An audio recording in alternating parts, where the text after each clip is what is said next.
Megjithatë, si çdo program i madh televiziv, përputhen përballet edhe me kritika, veçanërisht për faktin se shpesh përfshin skena të debatit të ashpër apo momente të tensionuara mes konkurrentëve. Por pikërisht kjo është një arsye që e bën emisionin tërheqës publikun, pasi pasqyron natyrshëm kontradiktat dhe realitetet e komunikimit njerëzor. Në përputhje, në drejtimin e Megi Pojanit dhe me kontributin e Larit Varsilit, është një ndërthurje me spektaklit dhe analizës dhe kulturës sinore. Ai nuk është vetëm një program dashurie, por dhe një pasqyrë e mënyrës se si të rinjtë shqiptar e perceptojnë dashurinë, vlerat dhe vetëm në një botë gjithnjë të ndikuar nga media dhe rrjetet sociale. Në vijim të vlerësimit, është e rëndësishme të theksohet roli i përputhur në formosimin e mendimit dhe kulturës së brezit të ri televiziv shqiptar.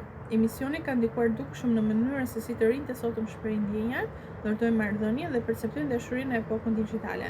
Duke qenë një program që kombinohet mes realitetit dhe spektaklit, përputhen ka arritur të krijojë një identitet të vetin kulturor, duke bërë pjesë e gjuhës së përditshme dhe referencave pop kultur të shikuesve. Në këtë kontekst, Megi Pojani ka si një model të ri të moderimit televiziv. Ajo nuk është vetëm prezantuese, por dhe shpesh edhe ndërmjetësuese emocionale midis konkurrentëve dhe publikut. Me karizmin, guximin dhe ndjeshmërinë e saj, ajo bën programin më njerëzor dhe më të afrueshëm.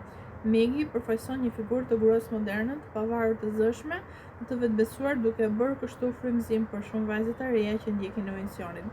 Ana tjetër, Lari Vasili pasqyron programe me dimension intelektual dhe kritik. Ai ofron reflektime që nxisin debat dhe shpesh i fton konkurrentët për të sipërfaqes emocioneve, duke kërkuar thellësi dhe sinqeritet. Ky bashkëpunim mes një figure të fortë mediatike dhe një artisti me peshë mendimi